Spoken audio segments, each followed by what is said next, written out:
कहानी की शुरुआत होती है जब एक कार्गो प्लेन मंगोलिया के बीच मौजूद गोबी डेजर्ट के ऊपर से गुजर रहा होता है। प्लेन में कुछ वर्कर्स और एक पुरानी ऑयल साइट का सामान मौजूद होता है। शुरू में सफर बिल्कुल आम लग रहा होता है, लेकिन कॉकपिट में बैठे पायलट्स को आसमान में एक ऐसी चीज नजर आती है जो कुछ ही देर में इन सब की जिंदगी बदलने वाली थी। उनके सामने रेगिस्तान का एक जबरदस्त तूफान उठ रहा होता है। इससे पहले कि हम आगे बढ़ें, कुछ देर पहले की बात करते हैं। गोबी डेजर्ट के बीच मौजूद एक पुरानी ऑयल साइट को हमेशा के लिए क्लोज किया जा रहा होता है। कंपनी का मानना था कि ये प्रोजेक्ट अब मुनाफा नहीं दे रहा, इसलिए वहां मौजूद वर्कर्स और कीमती इक्विपमेंट को वापस ले जाया जा रहा था। इसीलिए ये कार्गो प्लेन उन सबको लेने आया था। वर्कर्स अपना सामान और मशीनरी एयरक्राफ्ट में लोड करते हैं। सब लोग इस सफर को एक रूटीन फ्लाइट समझ रहे थे। किसी को अंदाजा भी नहीं था कि कुछ घंटों बाद वो दुनिया की सबसे सुनसान जगहों में से एक में फंसने वाले हैं। जल्द ही लोडिंग मुकम्मल हो जाती है और एयरक्राफ्ट उड़ान भर लेता है। प्लेन का पायलट फ्रैंक टाउन्स होता है, जबकि उसके साथ को पायलट एजे भी मौजूद होता है। शुरू के कुछ वक्त तक सब कुछ बिल्कुल नॉर्मल रहता है। नीचे बेइंतहा रेगिस्तान फैला हुआ होता है और एयरक्राफ्ट अपनी मंजिल की तरफ बढ़ रहा होता है। लेकिन फिर कॉकपिट में बैठे पायलट्स की नजर उसी तूफान पर पड़ती है जो तेजी से उनकी तरफ बढ़ रहा होता है। फ्रैंक फौरन अंदाजा लगा लेता है कि अगर प्लेन सीधा इसके अंदर गया तो हालात खराब हो सकते हैं। इसलिए वो एयरक्राफ्ट को और ज्यादा ऊंचाई पर ले जाने का फैसला करता है ताकि स्टॉर्म के ऊपर से निकला जा सके। प्लेन एल्टीट्यूड गेन करना शुरू कर देता है, लेकिन जल्दी ही उन्हें एहसास हो जाता है कि यह कोई आम तूफान नहीं है। जितना ऊंचा वह प्लेन को ले जा रहे होते हैं, तूफान उतना ही उनके साथ ऊपर उठता नजर आ रहा होता है। कुछ ही देर बाद एयरक्राफ्ट जोर जोर से हिलना शुरू कर देता है। तेज हवाएं उससे इधर उधर फेंक रही होती हैं। कॉकपिट में वार्निंग्स बजने लगती है। पैसेंजर्स भी अपनी सीट्स पकड़कर बैठ जाते हैं। फ्रैंक और एजे एयरक्राफ्ट को कंट्रोल में रखने की पूरी कोशिश करते हैं, लेकिन तूफान इतना शदीद होता है कि प्लेन धीरे धीरे उनके काबू से बाहर निकलने लगता है। अचानक एक जबरदस्त झटका लगता है। एयरक्राफ्ट नीचे की तरफ ढकेल दिया जाता है। अब कॉकपिट में इमरजेंसी सिचुएशन पैदा हो चुकी होती है। पायलट्स मेडे कॉल भेजने की कोशिश करते हैं, लेकिन हालात इतनी तेजी से बिगड़ रहे होते हैं कि उन्हें मौका ही नहीं मिलता। अगला ही पल सब कुछ तबाह कर देता है। प्लेन राजस्थान की रेत पर जोरदार तरीके से टकराता है। एयरक्राफ्ट रेत के समंदर में फिसलता हुआ आगे बढ़ता चला जाता। अंदर बैठे लोग इधर उधर उछल रहे होते हैं। मेटल के टूटने और चीखने की आवाजें हर तरफ गूंज रही होती हैं। आखिरकार प्लेन रुक जाता है और अचानक हर तरफ खामोशी छा जाती है। जो लोग बच जाते हैं वो होश संभलने की कोशिश करते हैं। कई लोग जख्मी हो चुके होते हैं, जबकि 2 लोग क्रैश में अपनी जान गंवा चुके होते हैं। लेकिन जब कुछ पैसेंजर्स घबराकर बाहर निकलने लगते हैं तो फ्रैंक उन्हें रोक देता है।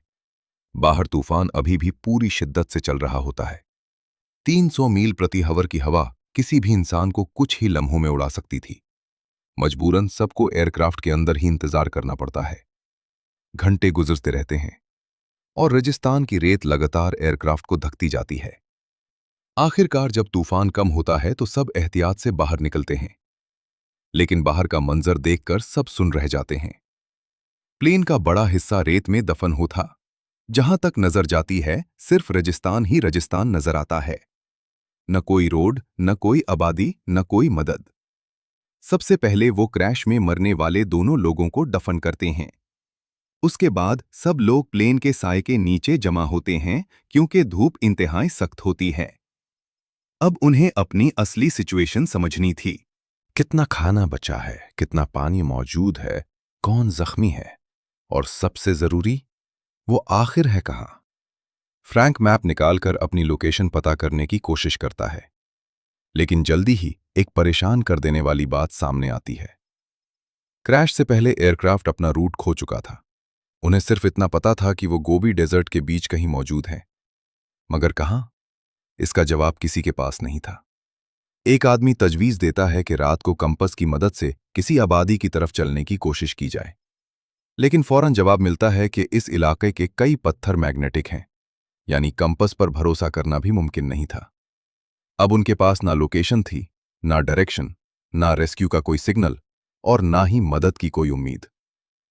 रात होते ही सब लोग एयरक्राफ्ट के अंदर आराम करने की कोशिश करते हैं, लेकिन रेगिस्तान उनका इम्तिहान अभी खत्म नहीं करने वाला था। एक और रेत का तूफान उठ खड़ा होता है। इसी दौरान डेविस नाम का एक आदमी एयरक्राफ्ट से बाहर निकलता है। वो सिर्फ कुछ देर के लिए जाता है, लेकिन अंधेरा और तेज हवाओं में उसका पांव फिसल जाता है। वो एक ढलान के नीचे जा गिरता है। डेविस मदद के लिए चिल्लाता है, बार बार आवाजें लगाता है, लेकिन बाहर गरजता हुआ तूफान उसकी हर पुकार को निगल लेता है। अंदर मौजूद किसी शख्स तक उसकी आवाज नहीं पहुंच पाती। सुबह जब सब लोग उठते हैं तो डेविस गायब होता है। फौरन उसकी तलाश शुरू कर दी जाती है। लोग उसके निशान ढूंढते हैं, उसे आवाजें देते हैं, लेकिन डेविस का कहीं पता नहीं चलता। और फिर एक और तूफान उठने लगता है। मजबूरन सबको वापस एयरक्राफ्ट के अंदर जाना पड़ता है। डेविस रेगिस्तान में कहीं गम हो चुका होता है और उनकी सिचुएशन पहले से भी ज्यादा खतरनाक बन चुकी थी। डेविस के गायब होने के बाद एयरक्राफ्ट के अंदर बेचैनी और खौफ पहले से ज्यादा बढ़ जाता है। वक्त गुजारता जा रहा था और आसमान में किसी रेस्क्यू टीम का कोई नाम और निशान नहीं था। फ्रैंक मैप और रूट की डिटेल्स देखकर अंदाजा लगाने की कोशिश करता है कि रेस्क्यू टीम्स उन्हें कहां ढूंढ रही होंगी। लेकिन जल्द ही एक और बुरी खबर सामने आती है। इयन याद दिलाता है कि जिस ऑयल प्रोजेक्ट को बंद किया गया था, कंपनी उससे एक नाकाम प्रोजेक्ट समझती थी। उनके मुताबिक कंपनी पहले ही इस प्रोजेक्ट पर लाखों डॉलर ज़ाया कर चुकी थी। कंपनी के लिए वर्कर्स की जान की कीमत उस प्रोजेक्ट से भी कम थी, जो पहले ही फेल हो चुका था। अब वो समझ जाते हैं कि कोई उन्हें ढूंढने आ ही नहीं रहा। अब तक जो उम्मीद बची हुई थी, वो भी धीरे धीरे टूटने लगती है। इसी वजह से कुछ लोग कहते हैं कि यहां बैठकर मौत का इंतजार करने से बेहतर है कि रात के वक्त चलकर किसी आबादी या रोड को ढूंढने की कोशिश की जाए। वो फ्रैंक से सफर के लिए पानी और सप्लाईज मांगते हैं, लेकिन फ्रैंक साफ मना कर देता है। उसका मानना था कि अगर लोग अलग अलग ग्रुप्स में निकलने लगे तो सब के सब मारे जाएंगे। बात बहस तक पहुंच जाती है और फिर बहस झगड़े में बदल जाती है। इसी दौरान पानी का एक कंटेनर नीचे गिरकर टूट जाता है। सब लोग खामोश होकर देखते रह जाते हैं। पानी पहले ही कम था, अब उसका एक बड़ा हिस्सा हमेशा के लिए ज़ाया हो चुका था। सबको एहसास होता है कि अब उनके पास गलती की गुंजाइश खत्म हो चुकी है। इसी हंगामे के दौरान एक शख्स पहली बार खुलकर बोलता है। ये जर्मन इंजीनियर एलियट था।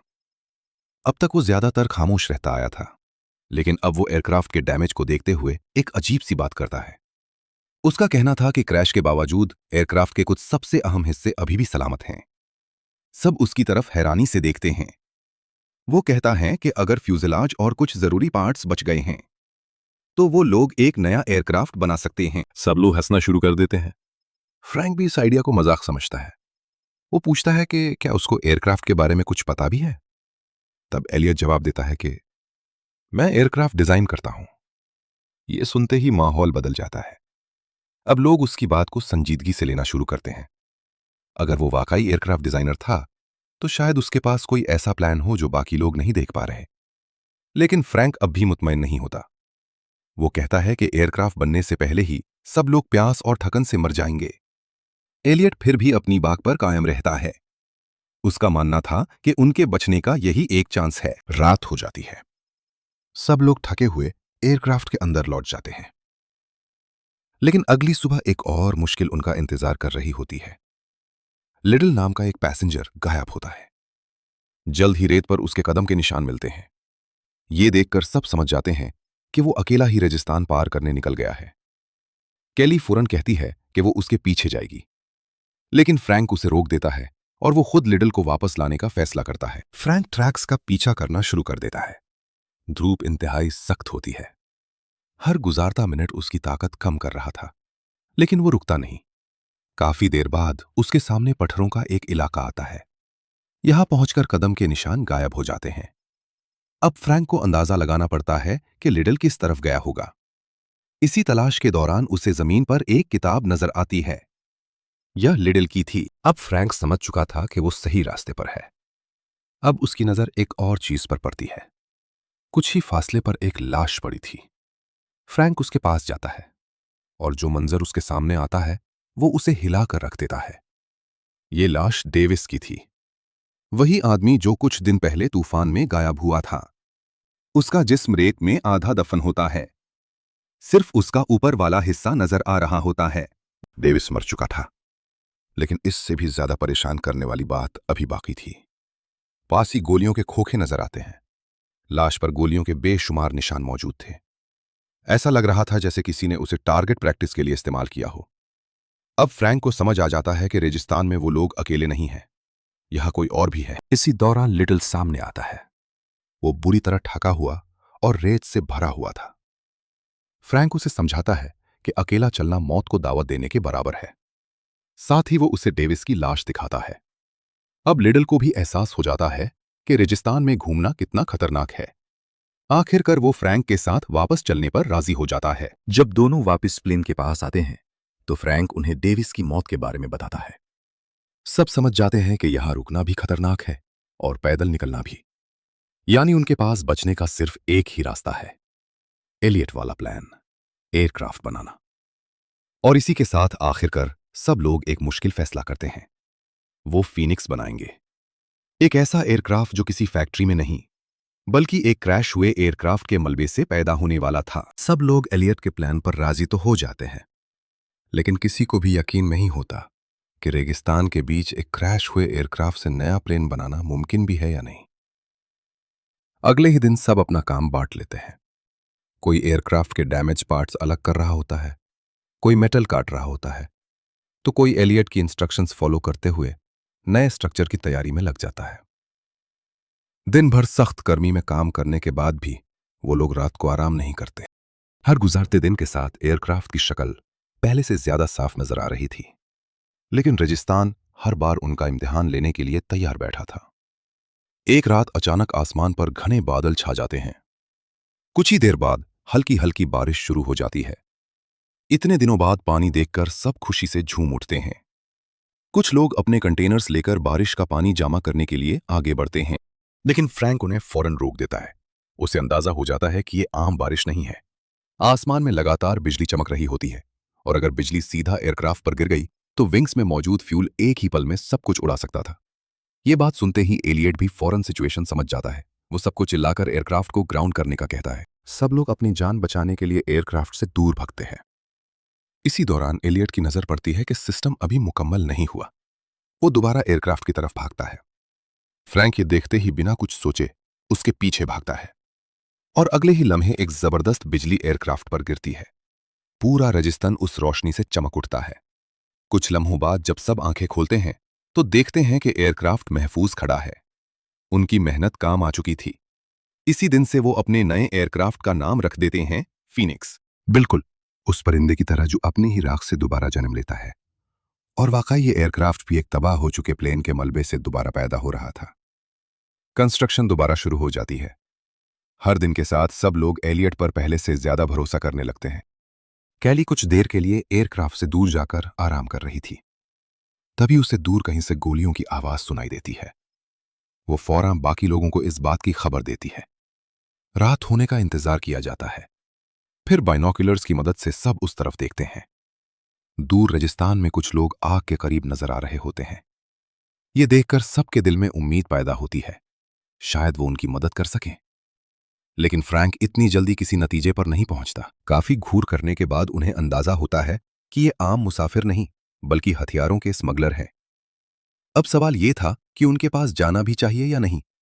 काफी बहस के बाद फैसला होता है कि इयान, एजे और एक और साथी उनके पास जाकर मदद या किसी तरह का सौदा करने की कोशिश करेंगे।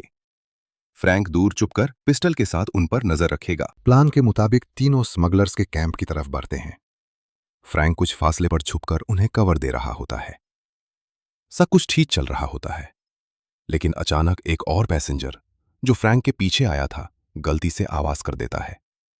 स्मगलर्स फौरन अलर्ट हो जाते हैं और फायरिंग शुरू कर देते हैं। पहली ही फायरिंग में वो पैसेंजर गोली लगने से जमीन पर गिर जाता है। अब फ्रैंक फौरन अपनी पिस्तौल से जवाब देता है। दोनों तरफ से लगातार फायरिंग होती है। फ्रैंक एक के बाद एक स्मगलर्स को गोली मारता है, मगर एक स्मगलर अंधेरे का फायदा उठाकर भागने में कामयाब हो जाता है। फायरिंग खत्म होने के बाद सब जख्मी साथी को लेकर वापस एयरक्राफ्ट की तरफ भागते हैं। सब उसकी जान बचाने की पूरी कोशिश करते हैं, लेकिन गोली सीधा उसके सीने में लगी थी और उनके पास कोई डॉक्टर भी मौजूद नहीं था। उसे बचाना मुमकिन नहीं था। अगले दिन वो उसे भी रेगिस्तान की रेत में दफन कर देते हैं। लेकिन कहानी यहीं खत्म नहीं होती। अभी उन्हें स्मगलर्स के कैंप की तलाशी भी लेनी थी। स्मगलर्स के कैंप की तलाशी ली गई तो वहां से कुछ पानी और एक जख्मी स्मगलर मिला। वो बुरी तरह जख्मी था और अपनी जुबान में लगदतार कुछ बोल रहा था। अब सबके दरमियां बहस शुरू हो जाती है। कुछ लोगों का कहना था कि उसे जिंदा छोड़ देना चाहिए, कुछ का मानना था कि उसे साथ ले जाना चाहिए, और कुछ लोग उसे वहीं मर देने के हक में थे। तभी एलियट आगे बढ़ता है।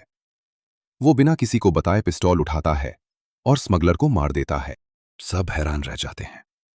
फ्रैंक एलियट पर भड़क उठता है। दोनों में बहस शुरू हो जाती है। गुस्से में आकर फ्रैंक एलियट को जोर से मुक्का मार देता है। कुछ देर के लिए लगता है कि उनकी सारी मेहनत यहीं खत्म हो जाएगी। बाकी लोग मुश्किल से दोनों को अलग करते हैं। एलियट नाराज हो जाता है। सब लोग बड़ी मुश्किल से उसे मनाते हैं। फीनिक्स की कंस्ट्रक्शन अपने आखिरी मराहिल में दाखिल हो चुकी थी। लेकिन एक दिन काम करते वक्त कुछ लोग दूर रेत के तीरों पर दो आदमियों को खड़े देखते हैं। वो वही स्मगलर्स होते हैं जो फायरिंग के बाद बच निकले थे। अब वो दूर खड़े इन सब पर नजर रखे हुए होते हैं। ये देखकर सब समझ जाते हैं कि उनके पास वक्त बहुत कम है। एलियट अपना काम और तेज कर देता है। कुछ ही दिन बाद वो सबके सामने ऐलान करता है कि फीनिक्स तैयार है। सबके चेहरों पर मुस्कुराहट आ जाती है। उन्हें लगने लगता है कि शायद वो बच जाएंगे। लेकिन उसी रात फ्रैंक की नजर एलियट के एक कैटलॉग पर पड़ी। शुरू में उसे कुछ अजीब नहीं लगता, मगर फिर वो नोट करता है कि कैटलॉग में किसी पैसेंजर एयरक्राफ्ट का जिक्र ही नहीं था। उसमें सिर्फ प्लास्टिक के मॉडल एयरक्राफ्ट और टॉय एयरप्लेन्स मौजूद थे। फ्रैंक फौरन एलियट के पास गया और तब एक ऐसी सच्चाई सामने आई जिसने सबको तोड़कर रख दिया। एलियट ने कभी असली पैसेंजर एयरक्राफ्ट डिजाइन नहीं किया था। वो सिर्फ मॉडल और टॉय एयरप्लेन्स डिजाइन करता था। ये सुनते ही सब लोगों के पैरों ताले जमीन निकल जाती है।